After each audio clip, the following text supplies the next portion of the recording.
கர்த்தருக்கு ஸ்தோத்திரம். விழுப்புரம் புதிய பெந்தகோஸ்து சபை வழங்குறதான தேவ சமாதான நேரம் என்ற நிகழ்ச்சியில் உங்கள் மத்தியில் கர்த்தர் என்னை கொண்டு வந்ததுக்காக நான் கர்த்தருக்கு நன்றி சொல்கிறேன். இந்த நாள் செய்தியின் தலைப்பு தாம் சொன்னபடியே உயிர்த்தெழுந்தார். மத்தேயு சுவிசேஷம் 28ஆம் அதிகாரம் 6ஆம் வசனம். அவர் இங்கே இல்லை, தாம் சொன்னபடியே உயிர்த்தெழுந்தார், கர்த்தரை வைத்த இடத்தை வந்து பாருங்கள். கர்த்தருக்கு ஸ்தோத்திரம்.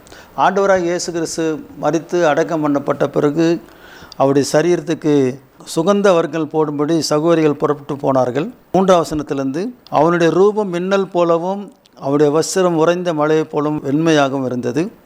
காவலர் அவனுக்கு பயந்ததினால் திடுக்கிட்டு செத்தவர்கள் போல ஆனார்கள்.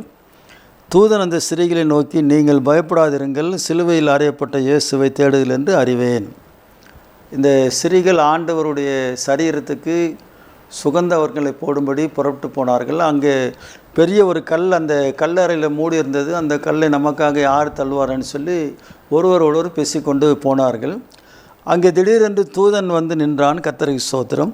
அந்த 28ஆம் அதிகாரம் 1ஆம் வசனத்தில், ஓய்வு நாள் முடிந்து வாரத்தில் 1ஆம் நாள் விடிந்து வருகையில் மகதலேனா மரியாளும் மற்ற மரியாளும் கல்லறையை பார்க்க வந்தார்கள். அப்போது பூமி மிகவும் அதிரும்படி கர்த்தருடைய தூதன் வானத்திலிருந்து இறங்கி வந்து வாசல் இருந்த கல்லை புரட்டி தள்ளி அதன் மேல் உட்கார்ந்தான். கர்த்தருக்கு மகிமை உண்டாகட்டும். இந்த வாசல் இருந்த பெரிய கல்லை தூதன் புரட்டி தள்ளி அதன் மேல் உட்கார்ந்தான். இந்த சகோதரிகள் வந்து அவர் பார்க்கும்போது அவரிடத்தில் அந்த தேவதூதன் சொல்லுகிறதான வார்த்தை 5ஆம் வசனத்தில், தூதன் அந்த ஸ்திரீகளை நோக்கி, நீங்கள் பயப்படாதிருங்கள், சிலுவையில் அறையப்பட்ட இயேசுவை தேடுங்கள் என்று அறிவேன். கர்த்தருக்கு மகிமை உண்டாகட்டும். இந்த ஸ்திரீகள் சகோதரிகள் இயேசு உயிரோடு இருந்த காலத்திலும் அவருக்கு பின் சென்று அவருடைய உடன் ஊழியத்தை செய்தார்கள். ஆனால் மரித்த பிறகு அவருடைய சரீரத்துக்கு சுகந்த வர்க்கங்கள் போடும்படி அவர்கள் போகிறத நாம் பார்க்கிறோம். ஆனால் அவரோடு கூட 3 வருஷம் ஊழியம் செய்து அவரோடு கூட இருந்த மற்ற சீஷர்கள் அவர்கள் பயந்து நடுங்கி கொண்டு ஒரு அறையில் பதுங்கி கொண்டிருந்தார்கள். ராஜாவுக்கும் சட்டத்துக்கும் பயந்திருந்தார்கள். ஆனால் இந்த சகோதரிகள் மாத்திரம் இயேசுடைய சரீரத்தை பார்க்கும்படி வந்தார்கள். எனக்கு அன்பானவரில், இந்த மரித்து போன இயேசு அவருடைய பார்வையில், பொதுவாக உலகத்தின் பார்வையில் அவர்களுக்கு ஏதாவது செய்ய முடியும்னு சொல்லி அவர்கள் நம்பியிருப்பார்களா? எங்கள் ஆண்டவர் மரித்தாலும் எங்களுடைய ஆண்டவர் தான். அவருடைய சரீரத்தை நாங்கள் பார்க்க போகிறோம், ஆண்டவருடைய சரீரத்தை நாங்கள் பார்க்க போகிறோம் என்று சொல்லி ஒரு உற்சாகமாக அதிகாலையிலே அவர்கள் ஓய்வு நாள் முடிந்து வாரத்தில் 1ஆம் நாள் விடிந்து வருகையில் இருட்டோடு வந்து இயேசுடைய சரீரத்தை பார்க்க வந்தார்கள்.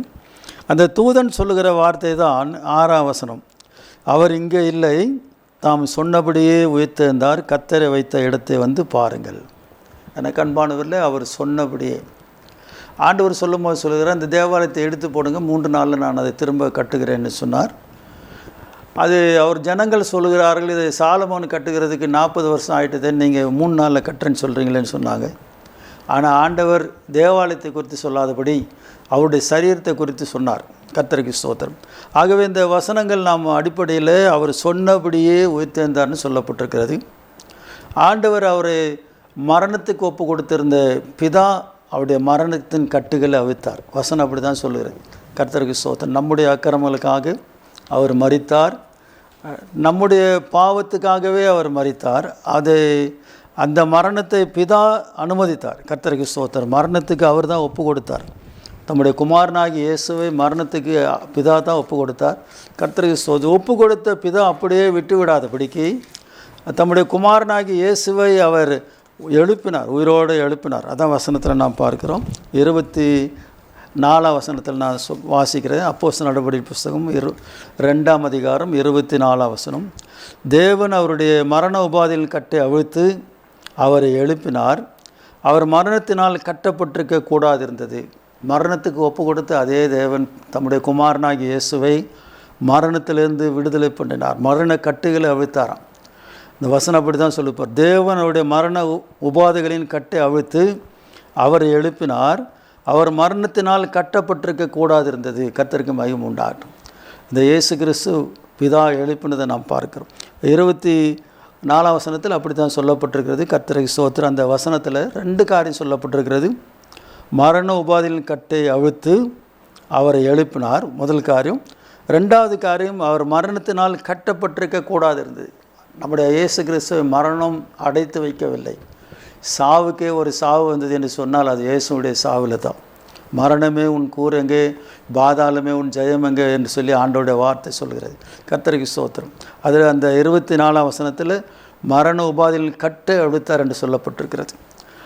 மார்க்கு என சுவிசேஷம் 16ஆம் அதிகாரத்தில் 6ஆம் வசனம் இப்படி சொல்லப்பட்டிருக்கிறது, அவர் இங்கே இல்லை உயிர்த்தெழுந்தார். அதான் அந்த வசனத்தினுடைய காரியம். அவர் இங்கே இல்லை, அவர் உயிர்த்தெழுந்தார். கர்த்தருக்கு ஸ்தோத்திரம். ஆகவே இந்த வசனங்களை நாம் அடிப்படையில் நாம் பார்க்கும்போது மார்க்கு என சுவிசேஷம் 16ஆம் அதிகாரம் 6ஆம் வசனம், அவன் அவர்களை நோக்கி பயப்படாதிருங்கள், சிலுவையில் அறையப்பட்ட நசரனாகிய இயேசுவை தேடுகிறேன், அவர் உயிர்த்தெழுந்தார், அவர் இங்கே இல்லை, இதோ அவரை வைத்த இடம். கர்த்தருக்கு ஸ்தோத்திரம். ஆகவே இந்த வசனங்களில் நாம் பார்க்கும்போது கர்த்தராகிய இயேசு கிறிஸ்துவை பிதா அவருடைய மரண உபாதியில் கட்டை அவிழ்த்து அவரை எழுப்பினார். அப்போஸ்தலர் 2ஆம் அதிகாரம் 32ஆம் வசனத்தில் இப்படி சொல்லப்பட்டிருக்கிறது. அந்த வசனங்கள் நம்ம ரொம்ப மிக அருமையாக சொல்லப்பட்டிருக்கிறது. இந்த இயேசுவை தேவன் எழுப்பினார், இதற்கு நாங்கள் எல்லாரும் சாட்சிகளாக இருக்கிறோம். கர்த்தருக்கு ஸ்தோத்திரம். இந்த இயேசுவை தேவன் எழுப்பினார் என்று சொன்னால் மரணத்தில் இருந்த அவரை தேவன் எழுப்பினார். கர்த்தருக்கு ஸ்தோத்திரம். அவர் உயிர்த்தெழுந்த ஆண்டவர், அவரை மரணம் கட்டி வைக்க முடியாது. கர்த்தருக்கு ஸ்தோத்திரம். மரணம் ஒருவேளை இயேசு கிறிஸ்து அப்படியே அந்த மரணத்திலே இருந்து திரும்ப உயிர்த்தெழுந்துக்காமல் இருந்திருப்பாரானால் நம்முடைய விசுவாசம் உறுதியாக இருக்காது, சபை இருக்காது, விசுவாசம் இருக்காது, விசுவாசிகள் இருக்காது. அந்த இயேசுடைய உயிர்த்தெழுதல் தான் இன்றைக்கு சபையினுடைய அஸ்திபார உபதேசமாக இருக்குது. கர்த்தருக்கு மகிமை உண்டாகும். ஆகவே ஆண்டவராக இயேசு கிறிஸ்து நல்ல ஞாபகம் வச்சுங்க, வருஷம் பிறக்கிறவர் அல்ல, வருஷம் பாடுபட்டு இறக்கிறவர் அல்ல, வருஷம் திரும்ப உயிரோடு எழுந்துக்கிறவர் அல்ல. அவர் இந்த பூமியில் குழந்தையாக பிறந்தது முக்கியமான ஒரு காரியம், உண்மையான ஒரு காரியம். ரெண்டாவது, அவர் பாடுபட்டு மரித்தது உண்மையான காரியம், மிக ஆசீர்வாதமான ஆச்சரியமான காரியம். மூன்றாவது காரியம், அவர் உயிரோடு இருந்தது எல்லாவற்றை காட்டிலும் உண்மையான காரியம், மேன்மையான காரியம், ஆசீர்வாதமான காரியம். எல்லாவற்றை காட்டிலும் மிக முக்கியமான ஒரு காரியம் இருக்கிறது, அவர் சீக்கிரமாய் மனவாட்டியாகி சபையை சேர்த்து கொள்ள வரப்போகிறார். இதற்கு தான் சபையை ஆயத்தமாகணுமே தவிர அவர் வருஷம் பிறந்தார் பாட்டு பாடி, வருஷம் இறந்தார் பாட்டு பாடி, வருஷம் நம்ம உயிர்த்தெழுதலை கொண்டாடுகிறதுல அது பாரம்பரிய பழக்கமாகிடக்கூடாது. இந்த பாரம்பரிய கட்டுகளை ஆண்டவர் அறுத்தார். கர்த்தருக்கு ஸ்தோத்திரம். ஆகவே இயேசு கிறிஸ்து இன்றைக்கும் உயிரோடு கூட இருக்கிறார். வெளிப்படுத்தின விசேஷத்தில் ஆண்டோடைய வார்த்தை இப்படி சொல்லுகிறது, மரித்தேன் ஆனாலும் இதோ சதா காலங்களிலும் உயிரோடு கூட இருக்கிறேன். 1ஆம் அதிகாரம் 18ஆம் வசனத்தில், மரித்தேன் ஆனாலும் இதோ சதா காலங்களிலும் உயிரோடு இருக்கிறேன், ஆமேன், நான் மரணத்துக்கும் பாதாளத்துக்கும் உரிய திறவுகோள்களை உடையவராயிருக்கிறேன். ஆகவே மரித்த இயேசு உயிர்த்தெழுந்தார். அந்த இயேசு திரும்ப மரிக்க முடியாது, மரிக்க மாட்டார். கர்த்தருக்கு ஸ்தோத்திரம். நம்முடைய பாவங்களுக்காக ஒரே முறை அவர் மரித்தார். அவர் பிதா உயிரோடு எழுப்பினார். அவர் இன்றைக்கும் ஜீவித்து கொண்டிருக்கிறார். வெளிப்படுத்தின விசேஷத்தில் சொல்லும்போது 1ஆம் அதிகாரம் 18ஆம் வசனத்தில், மரித்தேன் ஆனாலும் இதோ சதா காலங்களிலும் உயிரோடு இருக்கிறேன், ஆமேன், நான் மரணத்திற்கும் பாதாளத்துக்கும் உரிய திறவுகோள்களை உடையவராக இருக்கிறேன். ஆகவே மரணத்துக்கு உரிய திறவுகோள், பாதாளத்துக்குரிய திறவுகோள் ஆண்டுடைய கரத்தில் இருக்குது. ஆகவே இனி மரணம் இயேசுவை ஆளுகை செய்ய முடியாது. ஆண்டவர் மரணத்தை ஜெயித்தார். கர்த்தருக்கு ஸ்தோத்திரம். மரணமே உன் கூரெங்கே, பாதாளமே உன் ஜெயம் எங்கே என்று சொல்லப்பட்டிருக்கு. ஆகவே எனக்கு அன்பானவர்களே, இந்த செய்தியை பார்த்து கொண்டிருக்கிற கேட்டுக்கொண்டிருக்கிற உங்களுக்கு நான் சொல்லுகிற ஆலோசனை என்று சொன்னால், இயேசுனுடைய பிறப்பை நினைவு கூறுங்க, முக்கியமானது. இயேசுனுடைய இறப்பை நினைவு கூறுங்க, மிக முக்கியமானது. இயேசு உயிர்த்தெழுந்ததை நினைவு கூற வேண்டும், நம்ப வேண்டும், முக்கியமானது. இது எல்லாவற்றை காட்டிலும் இயேசு சீக்கிரமாக வரப்போகிறார். இதை நடக்க வேண்டிய ஒரே ஒரு காரியம். இதெல்லாம் நடந்து முடிந்த காரியங்கள், இனி நடக்க போகிற ஒரே ஒரு காரியம் இருக்குமானால் அது இயேசுடைய வருகை. அந்த வருகைக்கு நீங்களும் நான் ஆயத்தமாக வேண்டுமானால் மனம் திரும்பி ரட்சிக்கப்பட்டு பிதா குமாரன் பரிசுத்தாவின் நாமத்தில் ஞானஸ்நானம் எடுத்து பரிசுத்தாவின் அபிஷேகம் பெற்று ஆண்டுடைய வருகைக்கு ஆயத்தமாக இருந்தால், உயிர்த்தெழுந்த இயேசு அவர் வரும்போது நம்மை அவருடைய ராஜ்யத்தில் சேர்த்துக்கொள்ள அவர் வரும்போது நாம் ஆயத்தமாக இருந்தால், நாமும் மணவாளனாக இயேசுவோடு கூட போய் கல்யாண வீட்டில் சந்தோஷமாக இருப்போம். ஆண்டவர் இந்த வார்த்தைகளை உங்களுக்கு ஆசீர்வாதம் தருவார். நல்ல பண்டிகை கொண்டாடுங்க, உயிர்த்தெழுந்த பண்டிகை கொண்டாடுங்க, தவறில்லை. ஆனால் இயேசு உயிரோடு எப்போவோ எழுந்துட்டார். 3ஆவது நாளில் உயிரோடு எழுந்துட்டார். கர்த்தருக்கு ஸ்தோத்திரம். அதனால் உயிர்த்தெழுந்த இயேசுவை திரும்ப அடித்து அடக்கம் பண்ண வேண்டாம், பண்ண முடியாது. நீங்கள் நான் அவரை திரும்ப அடக்கம் பண்ண முடியுமா? முடியாது. அவர் இன்றைக்கு உயிரோடு கூட இருக்கார். வெளிப்படுத்தல தான் சொல்லுகிறார் 1:18, மரித்தேன் ஆனாலும் இது சதா காலம் உயிரோடு இருக்கிறேன், ஆமேன், நான் மரணத்துக்கும் பாதாளத்துக்கும் உரிய திறவுகோள்களை உடையவராக இருக்கிறேன். ஆண்டவர் தாம் இந்த வார்த்தைகளை ஆசீர்வதிப்பாராக. நாம் ஜெபம் பண்ணும். ஆண்டவரே, உயிர்த்த இந்த ஆண்டவராக இயேசுவே, நீர் இன்றைக்கும் ஜீவித்து கொண்டிருக்கிறபடினாலுமே ஸ்தோத்திரிக்கிறோம். இந்த செய்தியை கேட்டுக்கொண்டிருந்த பார்த்து கொண்ட தம்முடைய பிள்ளைகளை, நம்முடைய குடும்பங்களை ஆசீர்வதியும்.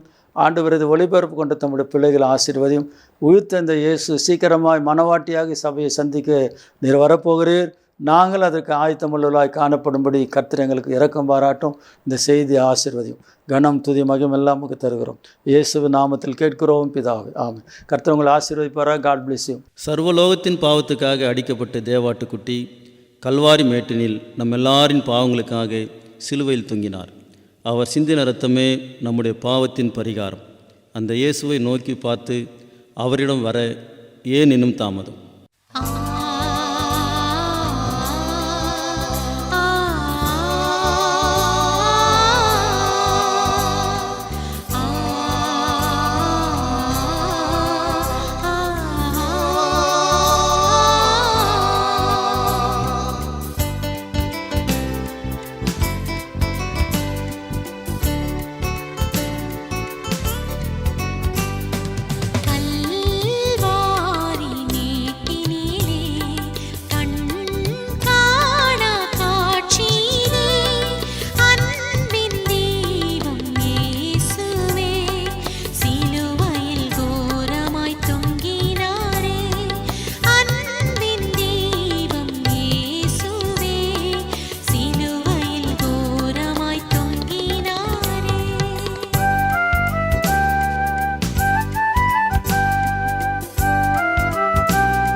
Push